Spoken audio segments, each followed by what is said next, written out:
Zelda versus Magic, taking a look at 30 years of gaming on the same platform. Next on Eternal Turtles. Strong.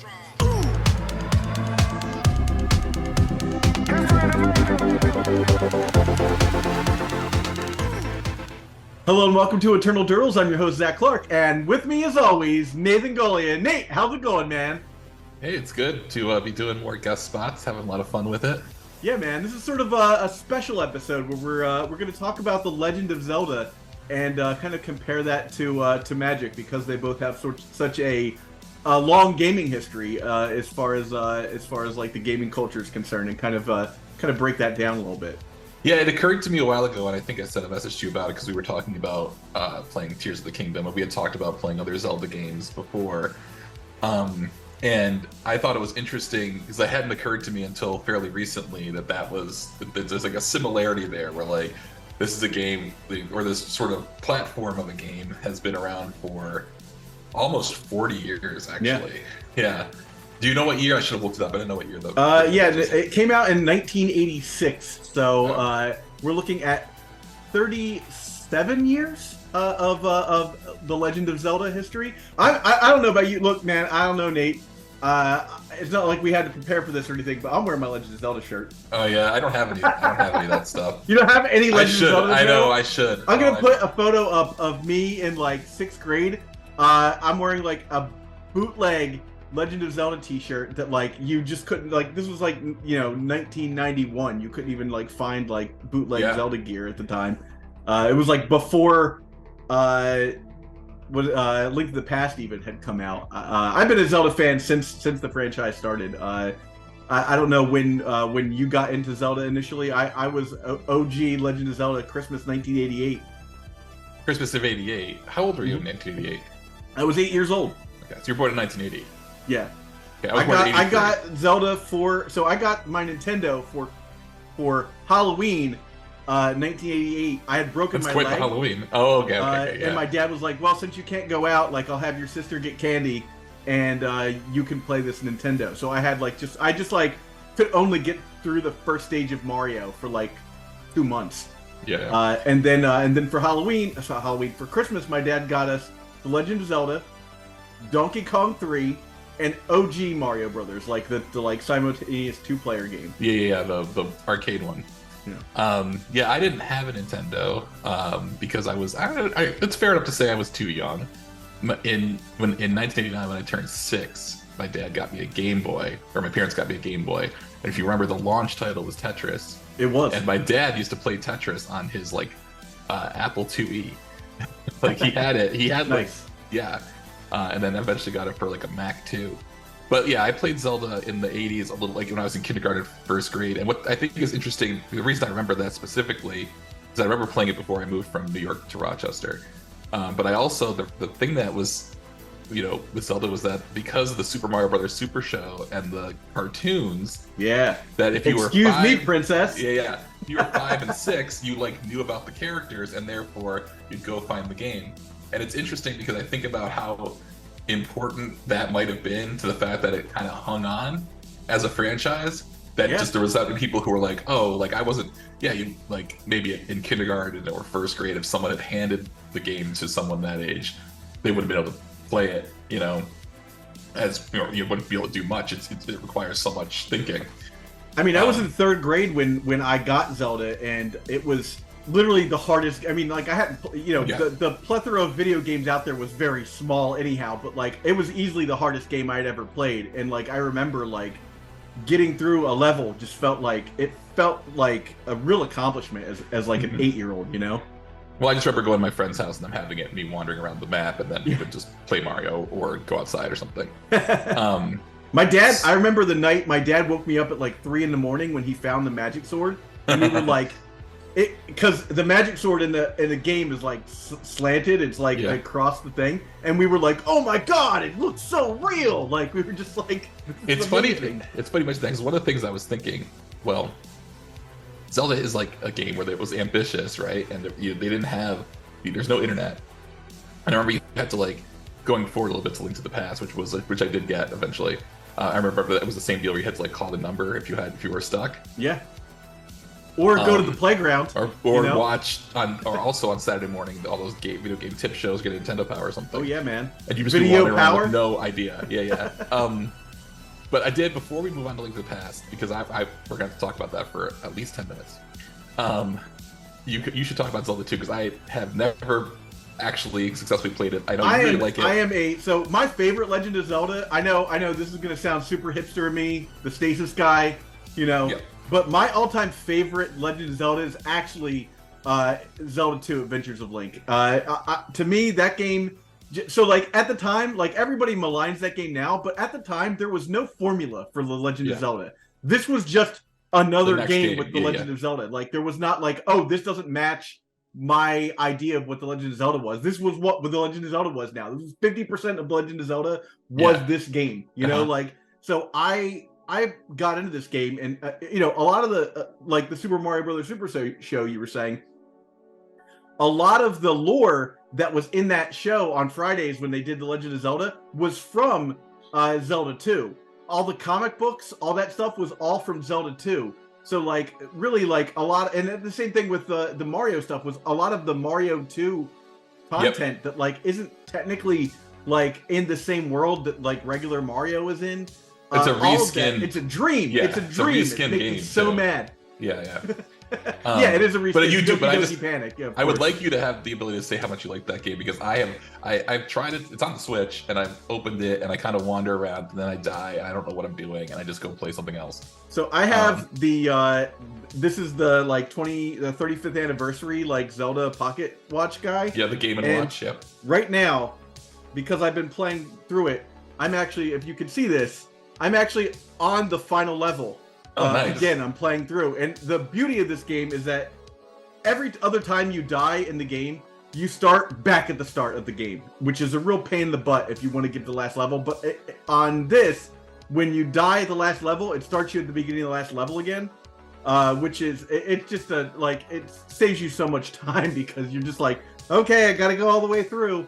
Yep. But no, I love that game. The lore of that game is basically like Link turns 16, and like this is the first time you get like an inkling that like there's more than one Link and there's more than one Zelda, because like the whole idea is like Zelda gets turned to sleep by like the prince, and the prince is upset about that and basically makes it he like realizes he made a mistake and basically makes a mandate that all princesses from now on will be named Zelda in her honor. So we're X number of years past the first Legend of Zelda game, which takes place on a timeline, which we can talk about later. I don't know how much we'll have to get into this, but maybe we will compare it to Magic, because I think that'd be interesting. But anyhow, the idea here is that like maybe you aren't the same Link that was in the Legend of Zelda, and maybe this isn't the same Zelda that was in the first Legend of Zelda. So that to me was like just such a. I was 9 when this came out, so it was such a wild concept for me. And this is a game I got Easter of 2009 of 1989. So we had just beat The Legend of Zelda, and we got this and Mario 2, and all I wanted to do was play this game. This game is the reason why I failed 3rd grade, Nate. Like I daydreamed about this game constantly. I was just thinking about like Tears of the Kingdom and being like, this. You know how they always say during March Madness, like the first day of March Madness is like the most lost production day in like the American workplace. Like that, this has to be close. There are so many job we joked when the Switch came out, everyone had the Zelda flu, because like everyone called out that day, basically, Now I didn't stick around long enough because I just lost my job to see if that was the same situation, because I lost my job 8 days before the next Zelda came out. But I'm pretty sure like everybody that cared probably called out. So there's those two games. You were a little bit older than me. I think you got ahead, but I did get a Super Nintendo at the Christmas we moved to Rochester. It was like the big present was we're getting a Super Nintendo. We did get Link to the Past, which might have even been the same year. It might have been the next year. Was this Christmas? You said it was Christmas. Would have been 91. 90. It's probably Christmas 91. Man, I lost my. No, it was Christmas 90 that we got the game. I don't know when we got the actual Zelda game, but I know it's 90. I think it's 91 that it came out. Yeah, really should have researched this. I lost my mind that Christmas, man. Like, my dad considers that like his best Christmas. Like, we got the Super Nintendo, and we, all three of us, me and my brother and my sister, ran around the house screaming. Like, we didn't have a video camera, so like you'll never know what that's like. But like, we ran like at the top of my lungs, just like burning around the house, just like, yeah, we got it. You know, like, just. Well, my dad was like, I knocked it out of the park that year. There will never be a better Christmas than this year. It's interesting because, we got the Super Nintendo at launch, or would have been launch. And so we had it for a long time. Again, my parents had never, they were like, okay, our kids didn't get a Nintendo. We got them a Super Nintendo. And that's what that sort of settles us in. We're the Super Nintendo house, and my other friend has a Sega Genesis. But there were two kinds of households. There were Sega households, and there were Nintendo households. And the Nintendo households were always cooler. Yeah, right. Well, I guess it depends on what you consider cool. But like, the blood code was cool. There were people who thought like Sega was like the cool one, Nintendo was the dork one. But I will say that Link to the Past was extremely popular among other Nintendo households, and including my friends who had a Sega. They had a save. My friend with a Sega, he had a save file on my Link to the Past, and we played it. I would venture to call it a zeitgeist moment, have that game. Yeah, and of course that's the game where I said we talked about it for 10 minutes. We could, but it was, especially if you go back and like play all the other games. Like, Link to the Past is bizarrely holds up. Like, graphics wise, and that's what I was gonna say about the original Legend of Zelda is actually like the graphics are pretty bad, and like compared to what. By the time Mario 2 and Mario 3 came out, you could see like the NES was like more powerful, or they were able to get more out of it. But for Zelda, I don't know if it was because they had all the secrets or all the story, or they had the save pack in there, and the special thing. But like, really, the first Zelda game is kind of a, it's not a really fancy experience. You're not. You're just like. It's very much like adventure for the Atari. Like, a lot of it is in your head. Like, how a lot of it looks like an Atari game. Like the overworld does. Like, the dungeons are a little bit better, but the overworld definitely looks like an Atari game. But Link to the Past is so much more vibrant. It's got these colors, change light and dark, and there was so much to uncover. And obviously, same deal where there's no way to just figure out how to do this stuff. So we just shared tips, or like we would. Everyone would be in a different spot, and we'd see whose game was. At the time, Nintendo Power was putting out every month an issue that had the comic that kind of drove you forward too. With the game, which was kind of cool. But I think it's so if you think about I think Link to the Past is the one that really, so you've got like Zelda, and then you got the cartoon. Zelda 2 is like sort of like a late entry into the Nintendo. On the original Nintendo, and then you get Link to the Past, so close to the launch of the Super Nintendo. I think that really rockets Zelda into sort of this institution that it becomes, right?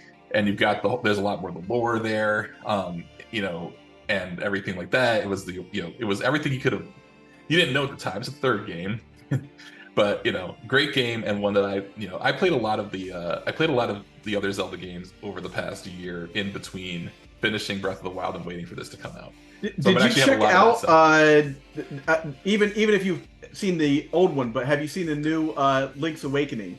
No, because that's the next game that would have come out. Yes, that's it. And I had never played that actually. I got that when it came out because I was a fanatic. I don't remember why I didn't. I definitely had a Game Boy, but I played it for the first time, and I thought it was actually I quite enjoyed it. I played it for the first time, and I don't know if I'm quite to the end yet. It has like a very it has all of the hallmarks of the original Legend of Zelda, the top down, but it has the functionality of Link to the Past. You can see that they did a lot, especially if you're playing it on Game Boy, or it's also on this. Yeah, it's on the Switch too. Yeah, and if you're playing it on the Game Boy, you can see that they've done that. They stretched that thing to the like limits of its ability. For sure. And it's amazing. One of the cool things about that game, and I don't want to take too long explaining this, but I had one of the original versions, and it's somewhere in this room, but it had a glitch that when you go to one side of the screen, if you hit select right here, and this as the screen was moving, it would start you off over here on the next screen. So like you could do some cool glitch things where like you could go in, you could like walk through the code of the game.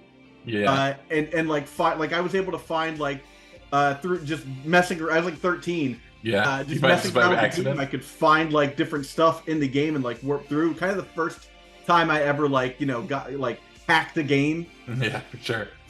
That's actually, I think, and I didn't know this because like I said, never played it until about 3 months ago.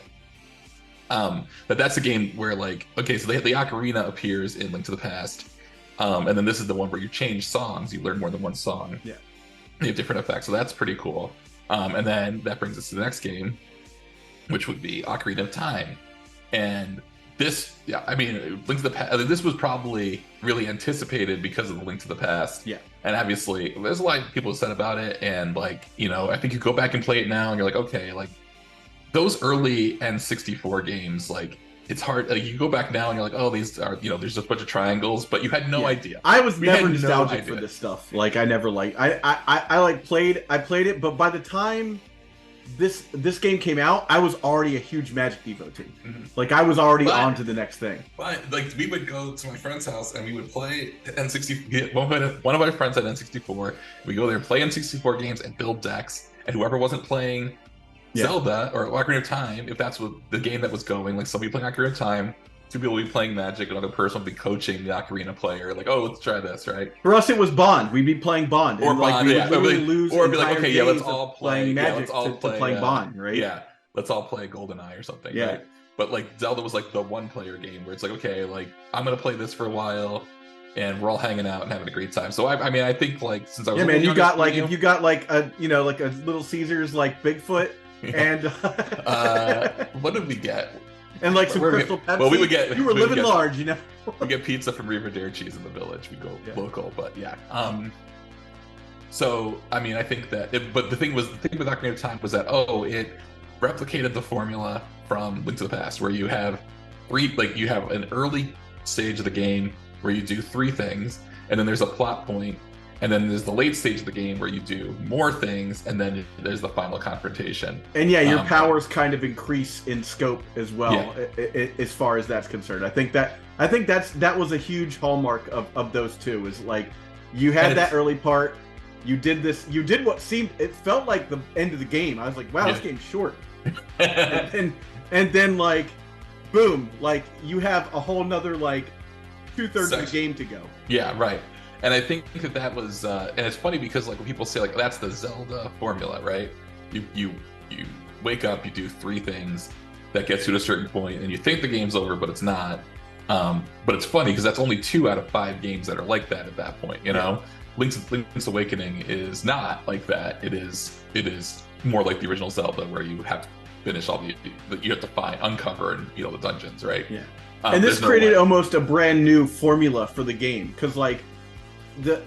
If we remove Zelda 2 from this thing, because it's certainly an outlier, you know, you've got Zelda, Link to the Past, Link's Awakening, all kind of have the same formula, right? Yep. And Ocarina of Time, because it was just by the very nature of it being a 3D style game, created a whole new style of Zelda, which is like, it's certainly different than what we were in, but it did borrow those parts. Well, it borrowed the story elements, but obviously, like, it updates it for the 3D, and of course, it the revolutionary game in terms of like how gaming combat works and things like that.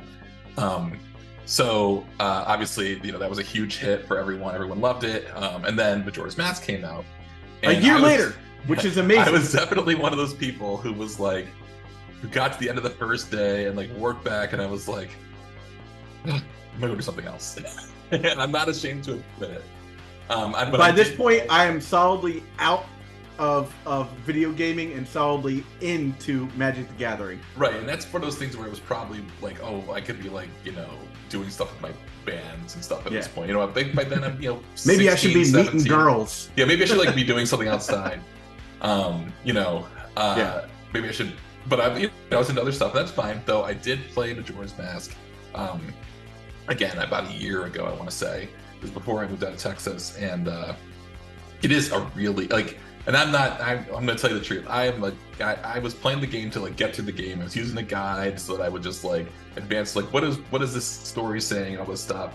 And it is a really incredible and well conceived idea, Yeah. And you know about the limitations of having to do it so fast and reuse all those assets. Something that I think we'll talk about. That's a very similar thing to what happened with the latest game. So Next after that, I don't. It gets a little fuzzy for me about like all of various Game Boy entries. I do want to mention the Minish Cap, but I think that's later because next I think might have been the GameCube comes out and then Wind Waker comes out. And I don't know. Do you ever play it? I've only seen Wind Waker. Because I was consuming so much like internet video game content just over the past like 7 years about Nintendo. I feel like I've played all these games, but some of them I've never touched. Well, I'll race to this next couple parts then. So my brother got a GameCube because by then I was going to college. So my brother's one gets the GameCube. He gets Wind Waker. I start to play it. I'm like, this sucks, and not because of the graphics. The graphics did not bother me. They never bothered me, or that it was like more cartoony. But I was like, oh, this ocean, this sucks, man. And then I did. So after I got to South Carolina, I was like, I played all these other Zeldas except Wind Waker. I've got to play it. And I found a guy on Facebook Marketplace selling a Wii U and the Wind Waker HD. Okay. And so I did it. I went and bought it and everything from the guy, and I've been playing it. And yep, it sucks. I shouldn't say that. It's not the worst game ever, but like it is tedious. Getting around the ocean is tedious and kind of boring. And same deal. I'm like using a guide because I'm just trying to get through it. And I still couldn't I'm like, oh, I don't want to do all this stuff. There's a mechanic. I've seen a lot of people compare that to like a cozy game where they're just like, everything takes forever, so like it's just nice to be on the water. I don't know about that. I've never. I mean, like I said, I've never played it. I mean, it's not. I didn't like it when I was younger and had no kids or anything though either. It wasn't like I was like, I just don't like this, like staring at the stuff and having to move the wind around. It's steering a boat. You ever steered a boat like in a real lake? It sucks. You know, it's terrible. It also has a mechanic where you like find treasure maps and then have to use you'll complete a puzzle to find a treasure map, and you'll go to find the treasure, and you gotta complete another puzzle. I'm like, nah, this sucks. It's too much. Just give me the thing the first time. Why do I have to do this? Yeah. I gotta find where this treasure map is. That's another puzzle. Like that's too much work to get a heart piece. You know, what do I care? I will say that the dungeons in it are great. They're really well designed, but I think like as an overall game, like all the in-between stuff, it's a little tedious. The Minish Cap I did want to talk about because I misremembered this. This also just came out on Switch, so I was playing it again. The Minish Cap is great. Have you ever played it? I've not. Okay, it's a good game. It was on the Game Boy Advance, which threw me off because when I was in high school, and I graduated high school in 2001, I used to play Pokemon on like a Game Boy, not like the first run Game Boy, whatever the later run Game Boys. In between classes and in study halls and stuff, and I thought for sure I played the Minish Cap in high school as well, but it was impossible to have that have been the case. So I must have done it in college, you know, like in between classes when I was waiting. I played it. So I played it, you know, for Game Boy originally. I don't know if I ever finished it just because I might have moved, you know, doing college and stuff. But I did play it and get to the end of it in my replays of all the games recently. Good game, holds up much more like it's like an older game, you know. It doesn't have the 3 and then 7. It's a more compact game. It does have a similar mechanic to Wind Waker where you have to like fuse kinstones with people and then something happens and you gotta find it, but it's not as much like legwork to do any of those things, you know. And so this is the origin story of the hat, right? The green hat. The green hat, yes. Why he has a green hat. He started with no hat. So Minish Cap, I think the next one then, I know there's Oracle of Ages and Seasons and some other Link Between Worlds. I don't know when all those come out. I've never Link Between Worlds looks super fun. I just wish they would put it out in a form that I could play it. Because that looks very much like it's a Link to the Past with like extra stuff. Yeah. So the next one I think chronologically is Twilight Princess, which is my favorite Zelda game. Okay. It's dark. It's dark game. It's dark. It's long, which I like. It's got a lot to it. It's the Ocarina of Time, Link to the Past formula. The beginning, you have to kind of plow through because there's a lot of tutorial section, but after that, I think it's best. I think Midna is the most interesting, you know, sort of companion character they have. You know, compared to Navi and Tattle and Aslo. Like, shout out to those people who love Tattle. Yeah. I think it was Tattle or Tail. I can't remember which one it is in Majora's Mask, one you actually get stuck with. But like, but no, I think, and I know a lot of people say, well, it is just like it's like just an update of Ocarina of Time, to which I say, there's a good reason for that. That's a good reason why it's good. Yeah. That's why it's good. Graphically, it wasn't great though on the Wii. I got the remaster of that for when I bought that Wii U. I got the remastered version of that and played it on the Wii U. It was much crisper, which was nice. Played it through again. So that's my favorite one. And then Skyward Sword, which I bought the HD for the Wii. Okay. Or sorry, for the Switch. Yeah, they did just re-put that out. That's one I haven't played. That's apparently the Origin. That's game, the right? very beginning. Yeah. And it's on like the timeline. A lot of people don't like it. I actually did not. I didn't think it was as bad as the reviews of it, though. It is a kind of irritating at the beginning. Well, there was a lot of issues, I think, with people like me, the grognors that are used to just hitting buttons and stuff, which they fixed when they did the remaster. But like the idea that you have to swing the Wiimote around to get well, I did that for I didn't want to do that. I didn't want to do all this. I just want to play Zelda. This to me breaks immersion for me. Doing this and putting up the shield, that breaks immersion for me because I'm not Link. Link's on the TV. You know. I will say that I did play with the motion controls for Twilight Princess, and I didn't have a problem with it. I thought it was fun. My wife, we got the Wii as a wedding gift, and then I bought Twilight Princess, so we must have been married for 2 years. She's watching me swing the thing around all night. Get through the first time I played it through. In fact, when I rebooted my Wii version of it, and I was the last save file, it was 2008, which I thought was very funny. It was still in there. Yeah. And it was obviously 2022. I was telling my son, this save file is older than you are. And it's still there. And so I played it on the Wii, and then I played it again on the HD version because it is my favorite version. I think it's just I think the story is, the most compelling. I'm sorry, I shouldn't say it's the most compelling. It's the one that hits the most notes. All the story's good, the graphics are good, the gameplay is pretty good, and not all of them have all that, right? Yeah. And Skyward Sword is a little bit of to be desired on almost all of those things. But it was, I think it's a slow starter, but it's pretty good once you kind of get through it. So Breath of the Wild then, right? We didn't talk about Spirit Tracks or Phantom Hourglass. I have not played Tracks. those either. That's the train version of Wind Waker. I was okay, Phantom Hourglass and Spirit Tracks. I also did not do those, mostly because it's hard to get a Game Boy. It's I gotta get a Game Boy. I've got my OG Game Boy somewhere, but it doesn't play any of those games. My brother might have one, but I don't have one. So unfortunately, got to skip. I don't know much of anything about those. I mean, we can talk for an hour about why Nintendo should make every one of its games available again, and why haven't they, and what's going on with Metroid. That's and the reserve. That's the reserve list. It is the reserve equity, list, right? That's the same thing, right? Okay, so Breath of the Wild comes out, I guess 2017. Then did you get it when it came out? I pre-ordered the Switch. It arrived on my doorstep that morning. And I was, Victoria calls this the game that I lost Zach to for 3 months. Well, it's funny because I didn't play it until the pandemic. We didn't get a Switch until the pandemic. Because I was like, well, I guess we'll get a Switch. That's something for us to do. As a small point, I didn't have a game, because remember, I was talking about I was devoted to Magic, Yeah. I went Magic, doing photography, all of basically from Ocarina of Time to Breath of the Wild. I didn't have a Nintendo. Yeah, I had a 360 at one point. I played Mass Effect and stuff, but I didn't have a Nintendo until 2017.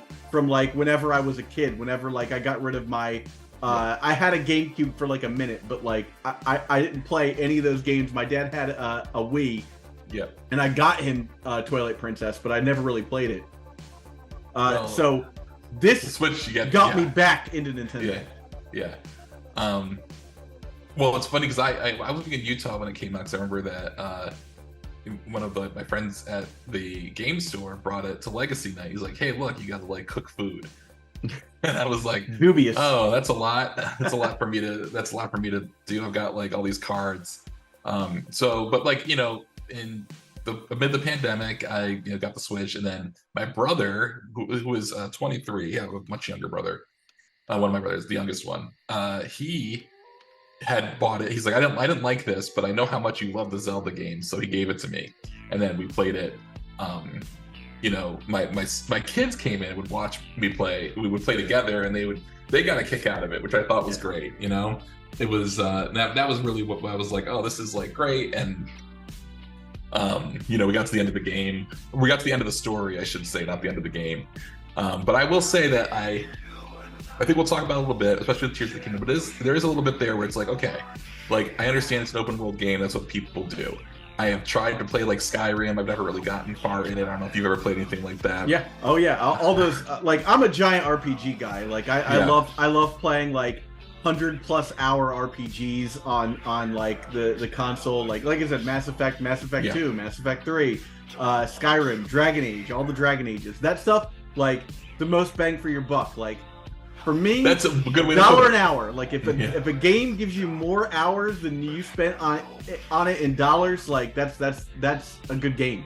So you're into that kind of style then? Yeah, because I don't buy a ton of games. Like I'll either buy like a game that's like Mega Man, where like I can just pick it up and just start playing it and know how it goes. Well, or I pick up a game where I can just get lost and invested in it. I don't know if it's because I have kids where I just can't. I mean, I got through Breath of the Wild, and then I let my son play the save file so he wouldn't have to like find shrines and stuff. I did not do that for Tears of the Kingdom. I insisted that he start his own game. Yeah, he's got to play it himself. Yeah. Well, because he's older now, and so he's playing it, and I'm playing it sort of in parallel. So your son is the same age as my nephew. Yep. And so when Breath of the Wild came out, my nephew was very interested in playing, so I hooked him up and let him play on my Nintendo.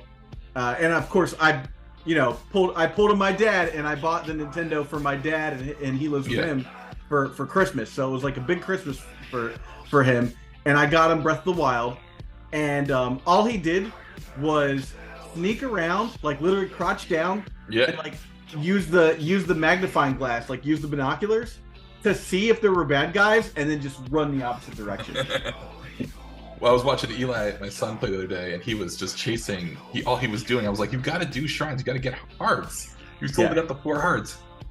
But it's funny. It's good because his friends at school have it, and now he's like actually like, "Oh, I've got to like, I can't just goof around in this game. I've got you got to keep up with the Joneses, as it were." Yeah, no, it's nice. It was kind of cool he's doing that, and I knew he'd get a kick out of building all the cars and stuff that you build now. But so the Breath of the Wild, Tears of the Kingdom, those are like they're like very closely linked. It's very much like Ocarina of Majora's Mask. Yeah. It's interesting. I wonder if they toyed with the idea of doing a real left turn if they were going to reuse assets anyway. By the way, a quick aside. I mentioned that I bought this Wii U.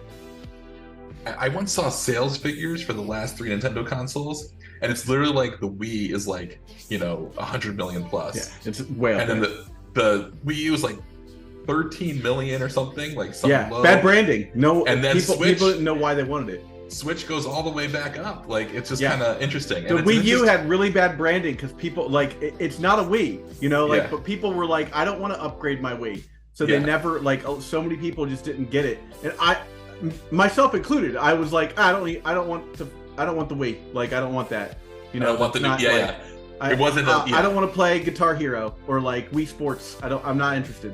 But it is interesting that it's like that. And I think when you talk about, they did re-release those 2 Zelda games for the Wii U, probably to see if people would buy it. And it worked on me years later. The guy who sold me it was like, "Well, I'm having a kid now," and I'm like, "Oh, I didn't want to tell him I've got kids. I'm buying this." So, Yeah, well, it's different, sorry. Like... Yeah, I guess. This is like an iPad you can hand to your child.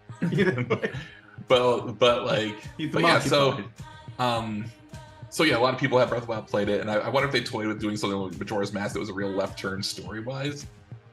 Tears of the Kingdom is interesting in that it's not.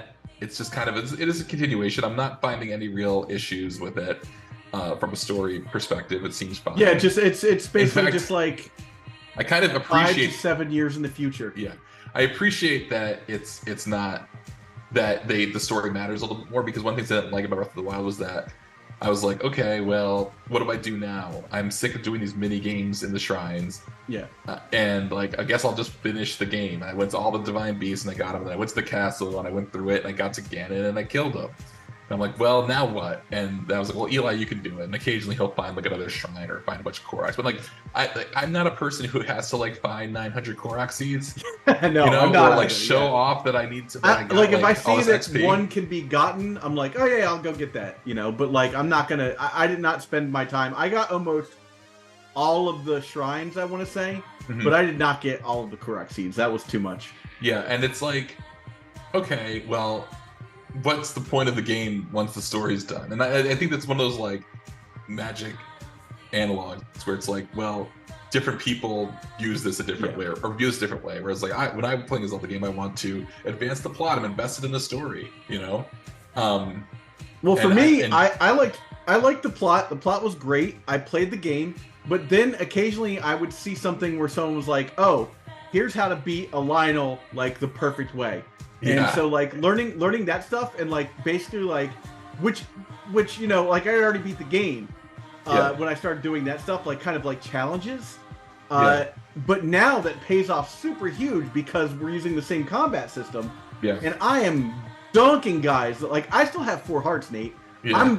I'm like backflipping on dudes and just like going at them and then like coming back in. Like I already got through like this weird little Coliseum thing. Like, well, it's a good point though, because it's like, you know, I was kind of like I wish they'd go back to like 3 things happen, then 7 things happen, and they didn't do that. But it's not, but it is still like because the world is so big, you know, and it makes you really realize that like so much of the, you know, when you're not developing dungeons, you're developing a world where like it's little things that pay off, and it's a different approach to the same game, you know. Yeah.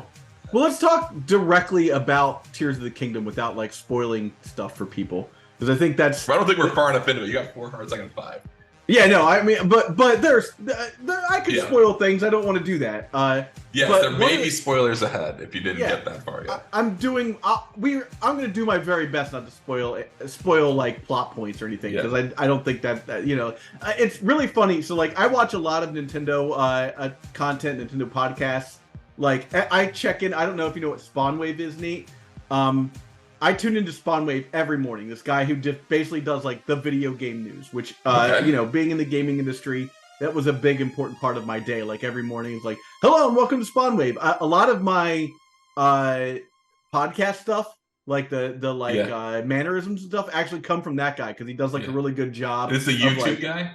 Yeah, he's a YouTube guy. Like he's like, hey, like and subscribe. You know, if you found this helpful, you know, that kind of stuff. Anyhow, I like his content, but there's a couple other guys. There's a guy named Wood. There's a guy named Wolfden. They do a podcast together called the Nintendo Podcast, and they were talking about how much they like the game, of course, but how wild it is that people are consuming so much less Zelda content than they thought they would because they don't want stuff spoiled for them, which is kind of wild, actually. Well, I guess as people like, I don't want to watch content that right now because I like, as much as I like watching their stuff, I don't want the game to be spoiled. I do want to experience as much of it for myself as I want to, and I'm like you. After I get to a point, I'm like, okay, I need the solution. I'm gonna go on the internet and find out. Like Eli's been yelling. He's like, "Don't spoil your." I'm like, "Come in here and like, let's hang out. It's my turn, and I'm playing it, and you can have, you know." And he's like, "I don't want you to spoil it for me," which I think is very funny. That must be because he watches YouTube all the time, and I do not. So I'm not in that YouTube like you know, the culture, I guess. But Tears of the Kingdom, you know, it is built on the same engine. There's a big story beat at the beginning, which is cool. You know. It's super cool. The way they start that is like, I felt like I was watching a movie, you know? Right, and that's how I feel. That's what I like about Zelda games. Like I like advancing the plot, and that's why I've never been a 100% person, because I'm like, well, do I want to do bomb shoot bowling for 2 hours and try and get it right? or or can I beat the game with one less heart? And the answer is I can probably beat the game with one less heart, you know? So why am I going to sit here and play some mini game when I could just advance the game and then go play a mini game in real life?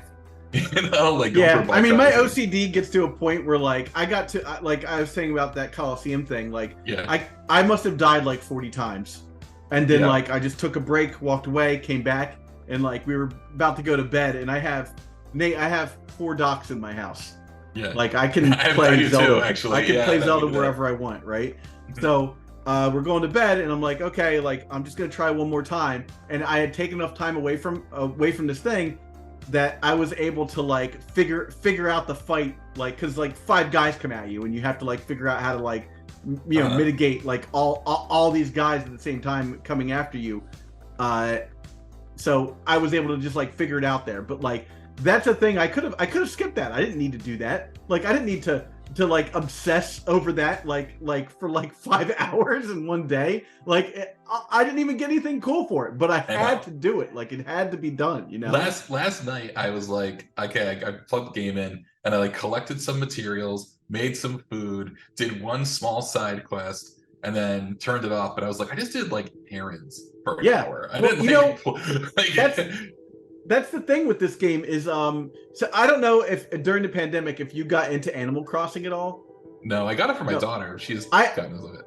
I own Animal Crossing, and immediately I was like, this is a job. Yeah. Like, no thank you. I don't care about that. I don't want to do it.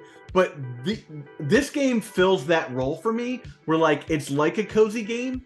Like, to me, nothing's at stake. Like, I'm just going to play this game and have a good time, especially right now where everything is a surprise, right? Like, to me, that's the best part about this game. It's like, I haven't played all the way through it. Like, if I could, you know, what's that Jim Carrey movie where he, like, erases his mind, Spotless Mind or whatever? Eternal Sunshine of Spotless Mind. If I could do that and go back and play Breath of the Wild again, I would, because, like, Breath of the Wild was so much fun just discovering stuff and, like, wandering into places. But I feel like that's this game times 10 now. Like, this game has so much more. There's a sky world. There's the regular world, there's the underworld. Underground. And to me, that's like just so cool. And wandering around the dark, I don't know if you've been like wandering around the dark. Oh yeah. You're like, that's fun. Like I'm just like, okay, like I'm gonna throw a thing here, hit this, and then like start wandering around. That's so much fun to me.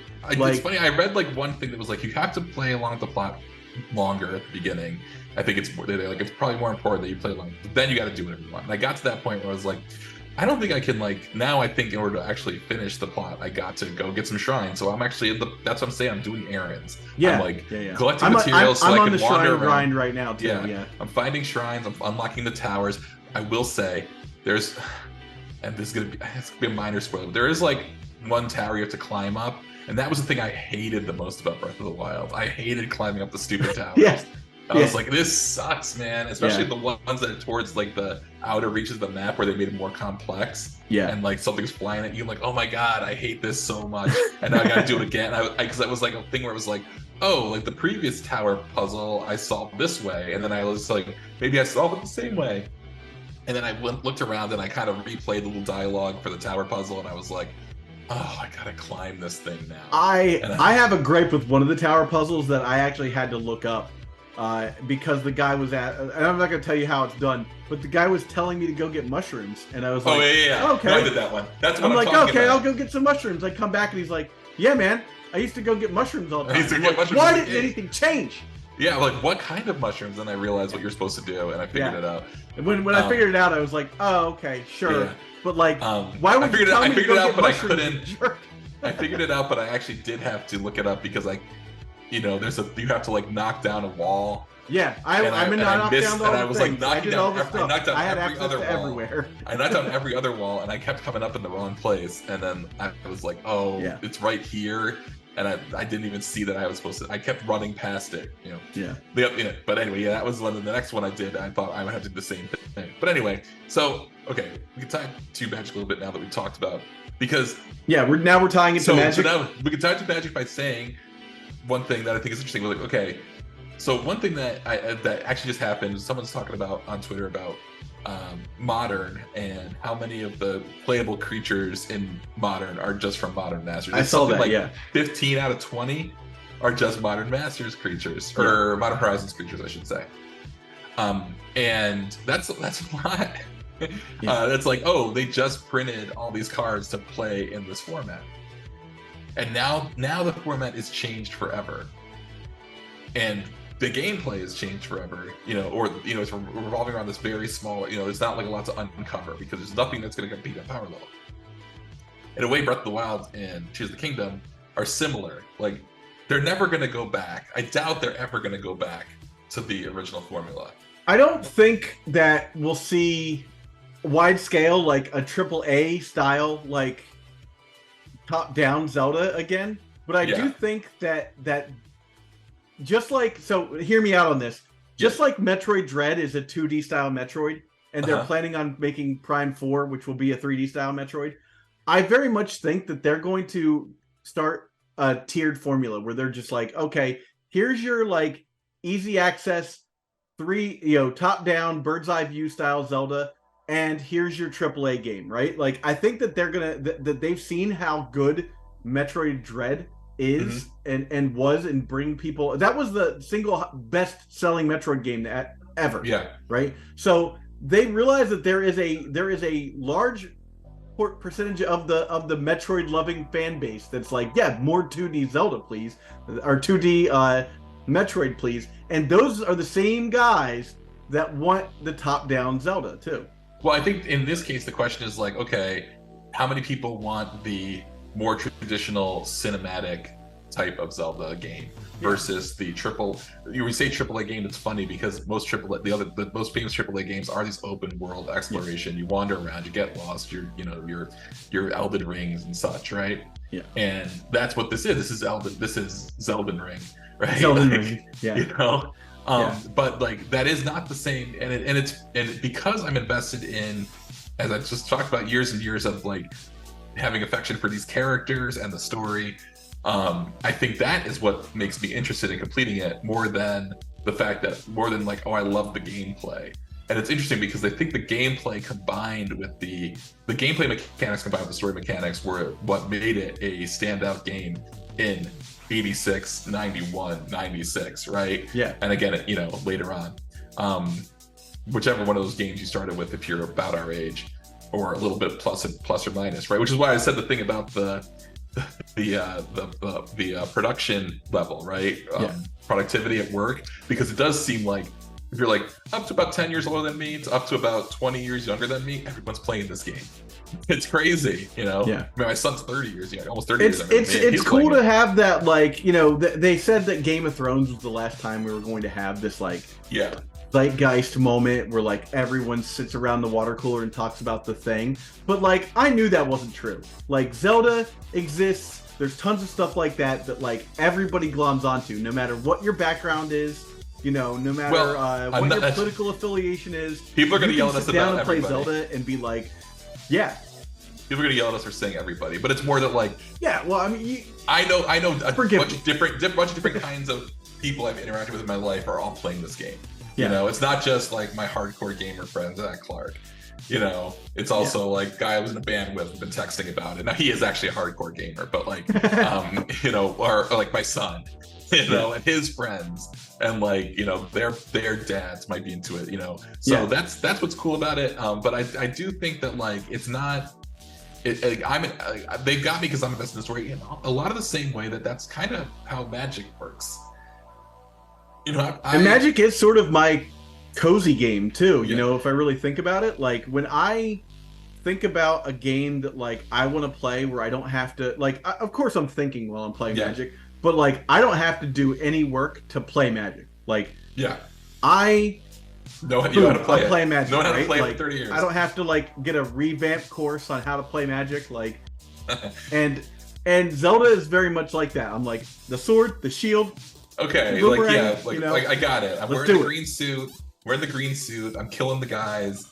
Now I got to make food, which is different than gathering hearts. And that's really like, yeah, I mean, it's all there. But it is interesting that that's kind of like, but the thing that I said before we went on, I don't know if we said this explicitly, but I was like, I feel like we're way harder on Wizards of the Coast than we ever would be on. Like, oh, Nintendo, like they put out a Zelda, and it's like not quite the same experience as when I was a kid. And I'm not as, and I'm like, I'll say it and I experience it, but I'm not as mad about it as I am about I think there's two reasons Magic. for that, Nate. I think there's two reasons. One, because you get a Zelda game every 7 years, right? Yeah.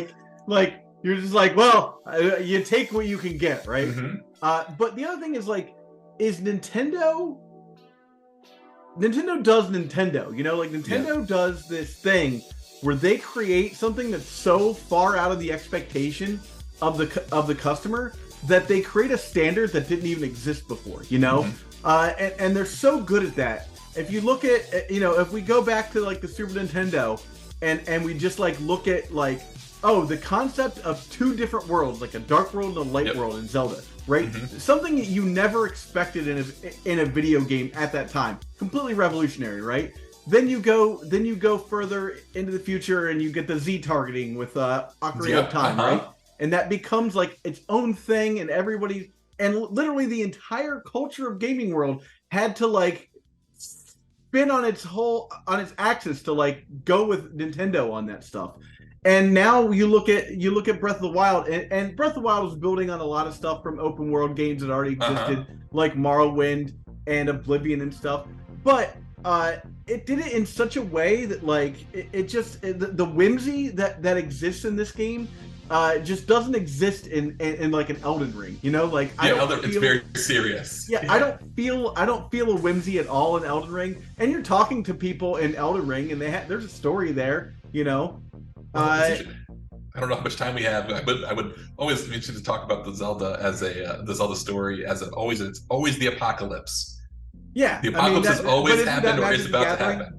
You know? Well, that's interesting. That is also true of Magic. That is like you're creating. You got what's tension? Like Strixhaven. When everybody is a god, like all you can do is blow up the world every. Right. There's the stakes. Month, You have to keep going to the stakes, and I think that's where. I mean, I think they might have realized that a little bit at some point, but there's no like there's people talk about the Weatherlight saga, like a 3-year story where what's going to happen at the end, and then it seems like now like these story beats are resolved so quickly in Magic, like one set, what's going to happen, the next set, it's all going to blow up, right? There's no more, and that could be. There's a lot of reasons for that being the case. I do think that like, there's got to be something to be said about the fact that they're different mediums, right? Yeah. Or media, I know that's the right way to put it, but like, the card game, like video games are always gonna be popular, and Nintendo can take its sweet time putting something out. And they're always there because they're in video game industry, which is always gonna be around. Well, I mean, I shouldn't say it's like always gonna be around, but there's always something. There's always a platform. Monkey's paw the video game industry, man. Well, whereas think about like card games until Flesh and I mean, like. I think we talked about it, like, if you were around in the 90s, it's like, card games would be the next big thing. There's be tons of card games. There's really only Magic and Pokemon and Yu-Gi-Oh! There was a point in time. I mean, I have my thing over here that I have several different card games that existed in the 1990s. It doesn't mean they're not bad. exist anymore. Legend of the Five Rings, Jai-Head, Overpower, Star Wars, the collectible card game. Like, if we thought one was going to stick around, Star Wars, the collectible card game, right? Like, it's the franchise, right? Magic had a magical, which is a stupid way to put it, but Magic did hit a formula for like gameplay and mechanics that people were searching, and the irony is that Pokemon, the original Pokemon was just a Magic reskin by Wizards of the Coast, and Yu-Gi-Oh! Just is like, what if Magic was more degenerate, Yeah. And Flesh and Blood, I think, is like licensing or taking some stuff from Magic because it's the only way it works. Flesh and Blood did something smart that I don't think any of the other places, the other card games did, and that was brand themselves as a game that like there will be tournaments, right? Yeah. And that's the kind of thing that, I mean, that's why I'm still playing Magic. Like, I don't even get to play that often in tournaments, but like, I'm still playing Magic because there is a competitive scene, and there's a part of me that wants that to continue to be a thing. I like testing my mettle against other people, like that's true. That's fun. That to me was like the coolest part of Magic was like getting in a room and being like, I'm the best. and I can prove it, you know, like, and there's still that like 14-year-old still exists inside of me that's like, you know, I got a chip on my shoulder and I want to prove that I'm the best. And Flesh and Blood is doing a very good job of doing that. Like I've only played it a little bit, but every like their tournament situation, and it's just Magic players. Like, we could talk about the concept. Like, it is just Magic players playing Flesh and Blood. I know that. But I could talk for hours about like the difference between a game like Flesh and Blood competitively now and a game like Legend of the Five Rings or Star Wars the Collectible Card Game or Overpower in the 90s. Because in the 90s, Magic players were playing Magic and Overpower players were playing Overpower, and neither did the twain meet. Like, you didn't play you didn't play another card game if you played Magic, or if you did, you weren't very serious about the other card game. And as a guy who got paid to do these card games, I got really good in their little communities very fast because I had a background in Magic, background knowledge of Magic that I was able to just port over to these games. I was like, oh, this card's Ancestral Recall. And people were like, what? I'm like, yeah, draw 3. You draw 3, I'll beat you. You know, I'll regrowth my Ancestral Recall and attack you. You know, like that was a window of time that will never exist again, as far as opportunity for like a Magic player, because now every Flesh and Blood player is also a Magic player. Like, they understand card advantage, card economy, all of that stuff. You know.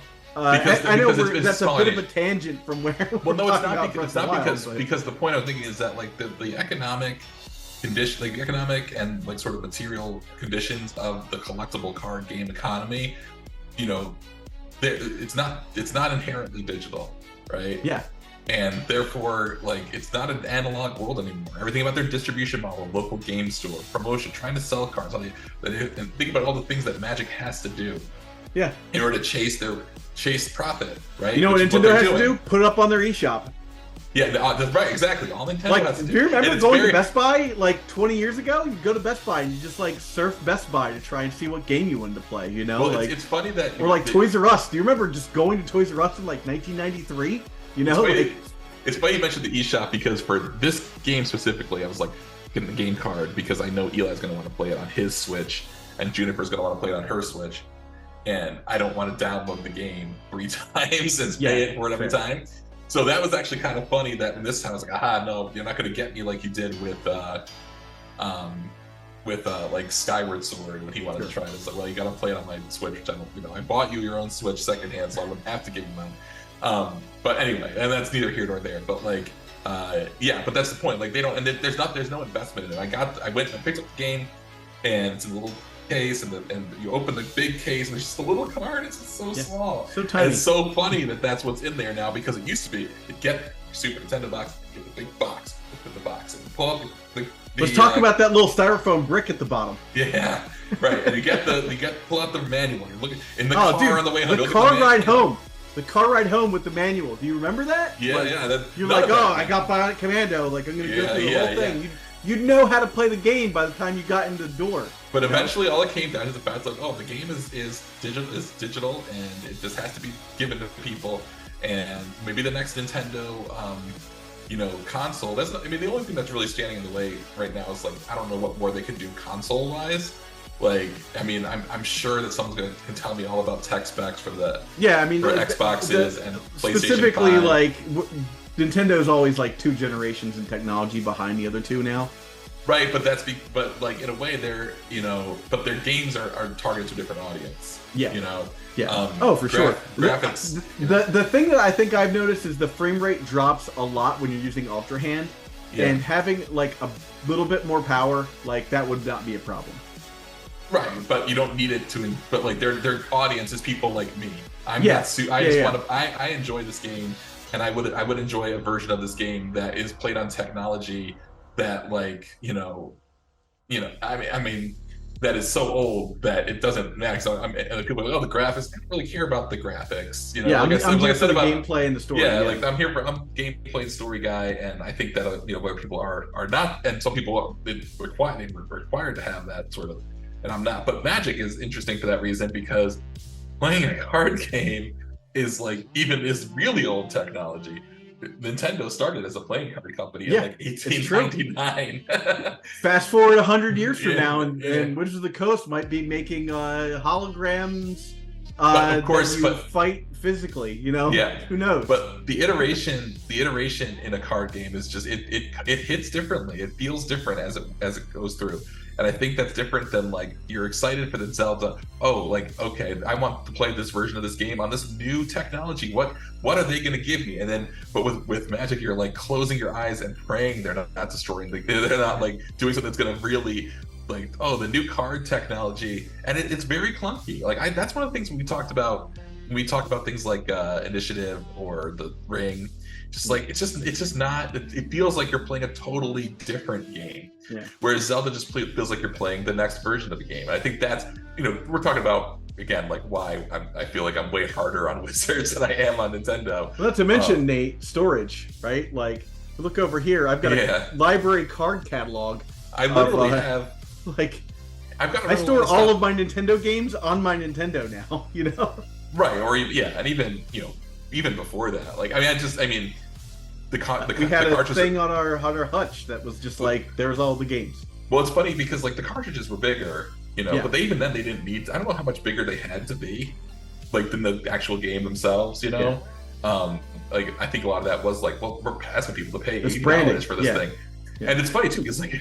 I remember Cooper mad because this was going to be $75 instead of $70, and I'm like, I'm pretty sure my Majora's Mask was $70 and in 1999 for $2,000. The last game I remember spending that much money on was Super Metroid. Super Metroid was a $75 game. Yeah, but now getting $75 is a lot easier than when I was making $5.25 an hour. And I know people are like, we don't make as much, but like you're not making $5.25 an hour. Like I was making $5.25 an hour and trying to support. That was 15 hours of Nate working to get. At $15 an hour or even $10 an hour, you're talking about like half the amount of work. I mean, to get a game, and that was the same thing with like a pack of Magic cards. It was basically like I get 2 packs an hour. Yep. That was I mean, I remember for me, my pay scale was a little bit different as a child in 1994. But if I wanted to buy a pack of Magic cards, I had to wait every 2 weeks. I got $12 from my dad for allowance. So 3 packs every 2 weeks, and that was like I got pretty you get real creative with deck building when all you get is 3 packs every 2 weeks. Right, and that's some of that stuff is never coming back just because the internet flattens a lot of that stuff for a card game where it's like there's no secrets. There were no sealed. And you always have you can always you can decide on your goal and how you. Do you remember walking into like a comic shop and just like opening a binder and being like, I've never seen that card. I never seen that card. Going through the nickel boxes at places or 50-cent dollar boxes, whatever they were, and also not knowing what was in the packs and being like, oh, like what's this? And then it's like Fallen Empires, and it's like you're like, I'm gonna get a Black Lotus in this Fallen Empires pack. It's only $1, and it's got the old tab symbol. It must have something crazy in it. And so you're like another ring of renewal. I know. I got these terrible cards. But I mean, there's like I'm saying, there's a lot of material differences that make those changes. But it is interesting to sort of like look at these two, and I think we should also talk about how the source material for both of them is the high fantasy that it's like here's 2 interpretations of the same high fantasy sort of concept. I mean, there's no way they've lasted so long. Anybody that works at that Wizards hasn't like been totally inspired by Legend of Zelda at some point. Like I feel like that's like a prerequisite for working at a game company is like you have to have played Legend of Zelda. And as being an admitted Zelda super fan, which I am, I actually do not think that. I do kind of think it's a little overrated at times. The fact that every Zelda game is like, oh, it's the best one ever. But, I don't know, man. I don't think that's the case. I'm very much in love with this particular iteration. I know that we were both pretty harshing on it when spoiler season was coming out for this, and we were like, really, a stick on a stick, like. Well, I really like it. I'm having a lot of fun with it. I think that maybe there's a little bit of like, I gotta press like every button on the controller to do stuff. That is kind of a pain in the ass. Nate, do you know that you can rotate shit? Did you just figure that out? I just figured that out like 2 days ago. I was like, oh, I didn't know you could rotate things when you. I was like attaching, like I'd be like, okay, here's like a thing that's standing up. I'll attach it to this, and then I'll pull this across and let it fall down. So it's. Well, the problem is my years of guitar arthritis fingers. When I do hold down the rotating button, sometimes I forget to let go of it. I'm trying to figure out it just keeps rotating instead of going down. I'm like, what is going on? I'm like, oh, I'm still holding that down. Yeah. Yeah. I mean, that's the kind of thing that is a little bit like, okay, this, what if we just did, what if it was 3 then 7? And we didn't do this, but instead we got a cool item. 8 pieces of the Triforce, and then you can get out of there. Well, it's like, okay, the way they do it is like, oh, you make your own special items. Like, but I liked the hook shot. I like the double hook shot. I will say that, like, when I was going back and playing all these games, and some of them I hadn't played before, there's some like sweet items that, like, because Twilight Princess has some really cool items, but like, you're like, it's not Link to the Past and Ocarina of Time, which are the ones I've played the most. They have very similar items, but there's like these wind things in all the other games. There's a lot of like wind stuff. There's like things that make you jump. In the feather Game Boy games stuff that was interesting. Yeah, there's a feather and and the feather might be the one in Link's Awakening, and it's a cape and Minish Cap. Yeah. And like the grappling hook in Wind Waker was kind of cool. So like I'm like, oh yeah, but now I'm like walking around like, okay, I gotta make another hammer. So do I have a crappy sword? We find a rock. Yeah, I gotta find a rock now. Like, didn't I used to get like a spinner? The spinner in Twilight Princess is so cool, and my like a vacuum cleaner in Breath of the Wild was I had to look for a hammer before. Now I can just make one. Like it's pretty easy to make one now. Like I'd constantly be like, I didn't need this dumb sledgehammer. Let me get rid of it, and then have to. I will say, the ascend mechanic is great. Oh, dude! Like I'm like, oh, thank God that exists. Yeah. No more backtracking to like through you don't have to backtrack, do stuff. Like I'm just gonna jump out here. I'm out of here. Yeah. That's nice. Or like having to climb up a lat like to the stupid bokoblins and everything. But like, I mean, I'm saying like there's some, there's good and there's bad, but it is, again, it's watching this thing evolve and everything. What were we gonna talk about? There was something we were talking about with relation to story, and I forget what it was. Maybe just like how the story, the timeline, and like people are like so invested in it. And oh yeah, well, Zelda. So this is interesting to me because the OG Legend of Zelda is basically the second to last. Before Breath of the Wild came out, was like the second to last part of the timeline.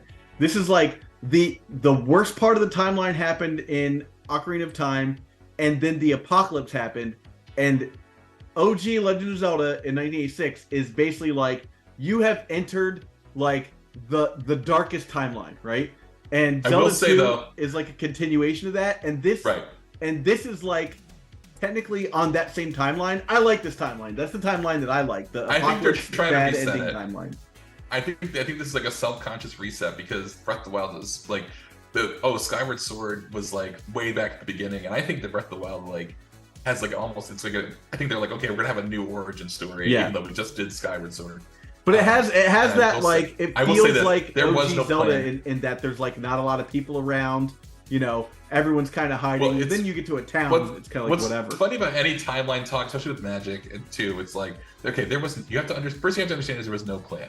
And if you ever want to understand how there's no plan for something, go watch A New Hope, and then try, as everything's happening, think about everything else you know about the Star Wars universe, and be like, nope, that wasn't planned. The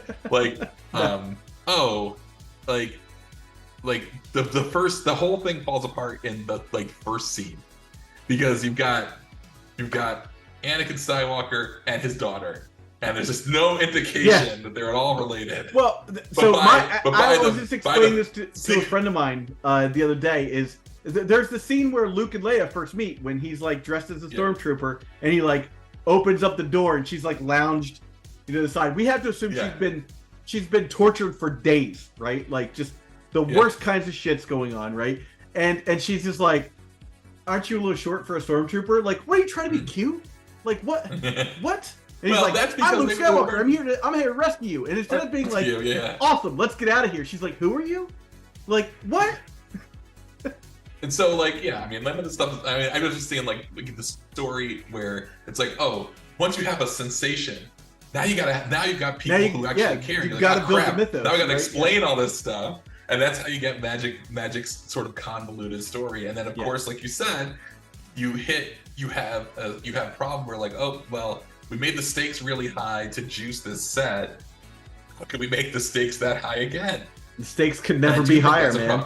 That's a problem. It's every primary. Every primary is just like can't be higher. Yeah. Right. And I think what's interesting with them deciding, I think they're just like, okay, we know our customers are obsessed weenies, like, you know, me. But you know what? We're just gonna let it go. We're just gonna do whatever. Now the first king and queen of Hyrule of Hyrule are. I mean, they'd say that pretty early in the game, right? Yeah. Like we were the first king and queen of Hyrule. Yeah. Like now it's not like, I thought the first king and queen of Hyrule were the Link and Zelda that I was in Skyward Sword. Like they don't care. Forget it. We're just doing a new thing. We'll figure it out later. It's a legend, man. That's the beauty of a legend, man. It's all passed, handed down, I'm glad I mentioned Star Wars. And telephones happening, so you can do whatever you want. I mentioned Star Wars because there is a thing where it's like, okay, Magic, Star Wars, it's like, oh no, it has to be the same. It has to be the same people all the time. And it's like, oh, by the end of the Rise of Skywalker, you're like, oh, this sucks, man. Like, I remember watching the Rise of Skywalker, and I'm like, what? This sucks. I just spent 25 years of my life, and if God forbid I had been alive longer, like being invested in the fact that this guy was fucking dead, and like, oh no, he's still alive, and now he's dead. But so what? I mean, I could go into hours on why that wasn't the spot that bothered me. But I saw all three of the sequel movies in the theater with Charles Hageman and his wife Jordan and my wife. We went to each one of them, and at the end of each one, as we're walking out, you know, they were pumped. They were like, "Oh, what'd you think? You know, how was it?" I was like, "I don't know. I'm still I'm still processing all of it, and I have any idea." I want to mention that I'm a big Star Trek fan, and I watched Star Trek Picard recently, and that's another one where it's like, okay, they tried something new, and the original people, it just got the most obsessive freaks got mad about it. So they just made the last one like, okay, what if you just got all your old buddies back together and they fought the same people? We're getting the band back together. Now, it is not bad, and it was nice because one thing I liked about it was that they talked about like, well, no one's gonna die because it just sucks when people just die for no reason, you know? Yeah. And I'm still upset that they killed that Borg guy, man. Right, that was actually they did that. I was like season. Moved. Yeah, I know. And actually, I've been rewatching Voyager, and it's very sad to explain it to Amy. Like, that's the guy who dies in the first episode of Picard, or second, or whatever episode it is. Yeah. But like, okay, so one thing about like, but you know what? These decisions were made. We have to work within what happened and try and make a little bit of sense. Not perfect, but one thing we learned is that it's not satisfying to just kill off your characters like they did with Data in Nemesis. Like that just made everyone was just like, oh, that's just such a huge bummer. And then but of course, like because of that, people are just like, he's been brought back to life and killed again like 3 times. Yeah, you know? It's also like, and now it's look, you're not selling toys. This isn't the Transformers movie. You don't need to kill off all these Transformers so that you can sell a bunch of new Transformers to some 6-year-olds. You know, but yes. And one thing about Zelda is that because they just do not indulge. They don't indulge it.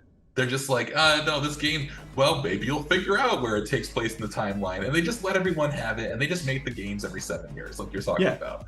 And they don't, and I think that that's an interesting, like, perspective on all this fantasy nerd stuff as it's gotten so, intense, just enjoy it and have fun and don't ask too many goddamn questions. You try to please everybody, you please no one, right? Yeah. Try to please everybody, you please no one. Look at Rings of Power as a classic example of that. Yeah. And if you try and if you're like, I'm gonna blow up everything because they gave me the chance, you're also not gonna please anybody. The people just want they're invested in the story. Yeah. To an extent, and like, I mean, Star Wars, or like, I didn't think The Last Jedi was a very bad movie, but I thought it was a pretty bad Star Wars movie. Yeah. I remember that's what I said. I watched it on the plane. I was like, okay, that was not as, I was expecting something way worse than what I got, because it was a fairly competently written and acted movie. It just wasn't a great Star Wars story, and like, that's he's kind of deserved the, it's like, he doesn't deserve like, the whole thing, but I think it's like, it's a little bit of, and then now we're gonna undo it. We're gonna completely react in the direction by just bringing everything back as it used to be. We're just gonna literally do Return of the Jedi again. Yeah.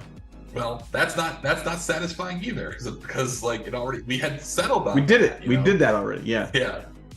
But like, I don't know. I just think that's an interesting. And I think there's something like that with Magic. Magic is always in a state of reaction. I think they have some material reasons why they do things, and they're like, this made our customers really upset, so we're going to undo it real fast. Like, standards this many sets, the ban schedule is this. That's not going to fix anything, guys. Yeah, never. It's not how it works. Changing standard isn't going to affect standard at all. You got to just chill. Yeah. But I think that's the lesson of Zelda. Like, the lesson of Zelda. That's what we just can make this episode. Just the lesson of Zelda. Right. But the thing is, like, just it's good. Just do it. Just keep making it. Yeah. Keep making it. You really know why you like it. You're gonna do a good job. So yeah. Anyway. Well, we got to do this again once we both beat Zelda, so that we can talk, like, kind of have like a review, like a whole retrospective of like what we thought about the game. But we're so like, this came out 9 days ago? About a week ago. Yeah. Yeah. We're still like, we're not very far. Yeah, not very far. Not very far.